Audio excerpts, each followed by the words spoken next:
God is dead, and we have killed him. That is the famous line spoken by the eponymous protagonist of Nietzsche's Thus Spoke Zarathustra. And I've run into it several times over the past few days.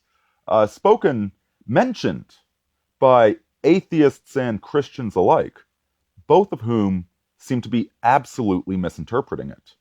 The atheists think it's a wonderful declaration that, yay, we have killed God, now we get to do whatever we want. And the Christians are acting as if Nietzsche was some sort of enemy or bugbear of Christianity, the way that Karl Marx was. So I've decided to do this video to address those misconceptions. And the problem with Nietzsche, the difficulty is that his writing is very complex, very metaphorical. He's trying to draw the reader, draw their eyes towards the fact that Europe had lost its sense of heroism. It had lost the divine spark that made Christianity great, that made Europe great. He's trying to point towards the ineffable, which isn't there anymore, which is why he said, God is dead and we have killed him. But it's a very subtle sort of approach. An easier way to understand Nietzsche is to consider the works of Dostoevsky. Crime and Punishment is probably his most famous novel, and it involves a young man who is poor, who has a mother and sister to take care of, and a woman he's trying to court, but he can't find work. Russia is falling apart, and there's a nasty old Jewess that has tons of money saved up. And so he convinces himself that even though murdering her would be wrong, he can use the gold that he steals from her to benefit his loved ones. That's his logical process, his atheistic process, his utilitarian thinking process. And he goes about it, but he finds that that's not the case at all. Sort of like Edgar Allan Poe's The Telltale Heart, where the crime itself is still a crime no matter how rational or useful it seemed to be. And that was a consistent theme through Dostoevsky, the necessity of redemption and to confess one's guilt.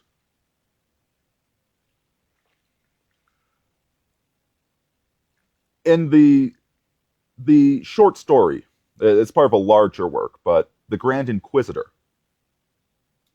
Dostoevsky directly addresses Christianity. And he argues that Christianity, in his time in the mid-19th century, because he was a contemporary of Nietzsche, they are actually very similar, though they never met, quite tragically. They probably would have been great friends.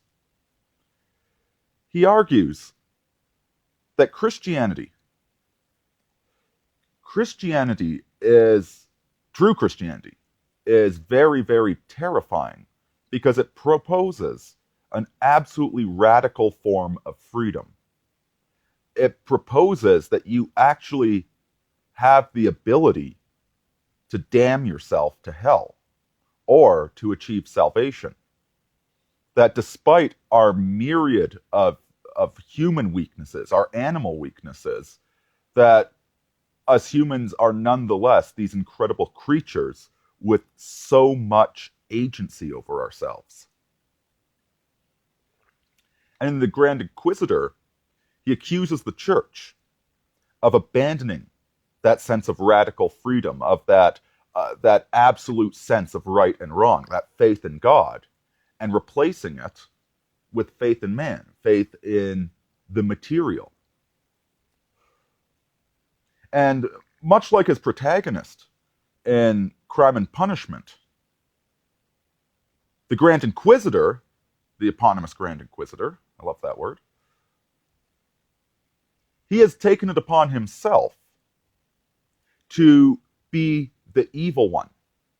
That he, the Inquisitor, the bishop, he will enslave all of men because Christ promised radical freedom. Christ demanded radical freedom out of his followers, and the bishop will voluntarily be the evil one that takes away that freedom and instead grants his followers the permission to sin.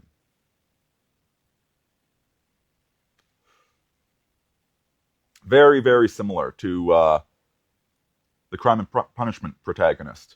That, I'm going to create this rational utopia where I am evil, but everybody else is deliciously sinning underneath me, and so I am a better savior than Christ. Very, very similar to the young attorney, as I recall, who decided to murder a woman to make the women in his life happy.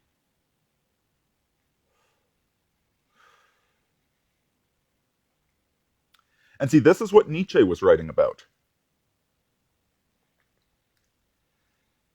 That the churches were no longer about this radical freedom.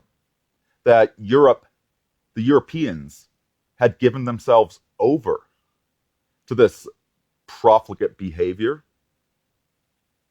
That they were reveling in their slavery.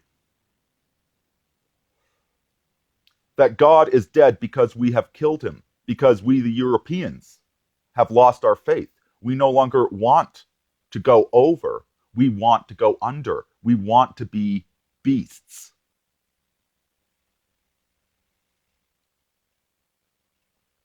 The two of them were absolutely prophetic in their writing. When you read about the Grand Inquisitor, it's impossible not to see the face of George Soros on there. George Soros, who has just been relentlessly evil throughout his life, from the very beginning, hidden away with not a German family. Which country was he in? Regardless, an ethnic Jew pretending not to be a Jew, aiding the Nazis as they seized the property of his co-ethnics and shipped them off to labor camps where the conditions were absolutely brutal. He was an instrumental cog in doing all of this. And then later in life, proposing all of these tax laws, all of these limitations on how financiers can speculate, and then doing everything in his power to avoid said laws. Paying prostitutes, poor prostitutes from Eastern Europe, to go over to Western Europe and to pull their tops off to advocate for feminism. If that's not financial exploitation, what is? He is that Grand Inquisitor who embraces evil so that he can hand out sin to all of his followers. He supports Black Lives Matter, who destroy their own communities, who engage, who indulge in wrath, in violence, this unmotivated, unguided, untargeted violence that they wreak upon society. He gives them that sin, knowing how bad it is. He knows perfectly well how bad it is for them. But he thinks he's taking the sins on himself as if he is some sort of superior to Christ.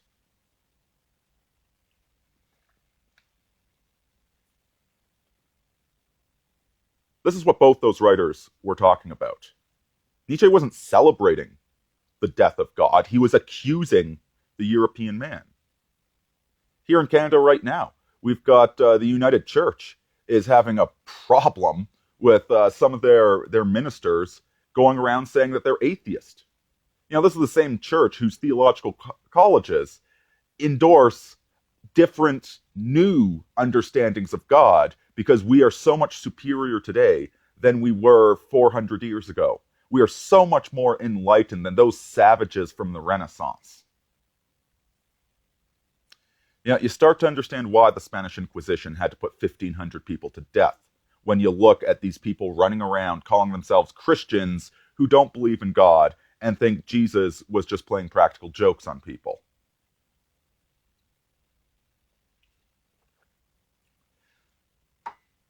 So the death of God, this is not a celebration.